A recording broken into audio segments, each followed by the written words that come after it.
Verilmiş cümlələrə əsasən müəyyən edin. Təsriflənən feil qeyri-qəti gələcək zamandadır.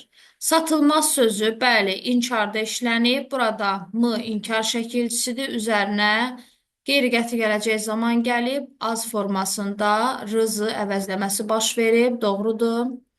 İsimlər eyni haldadır. Könüldə yerli haldadır. Dilək adlı haldadır. Ona görə bu yanlış fikirdir.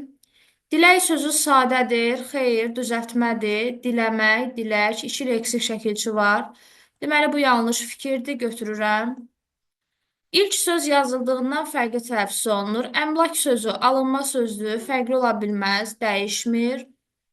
Şəxs əvəzliyi mənsubiyyət şəkilçilidir. Ümumiyyətlə, şəxs əvəzləri mənsubiyyət qəbul etmir. Bu da yanlış fikirdir.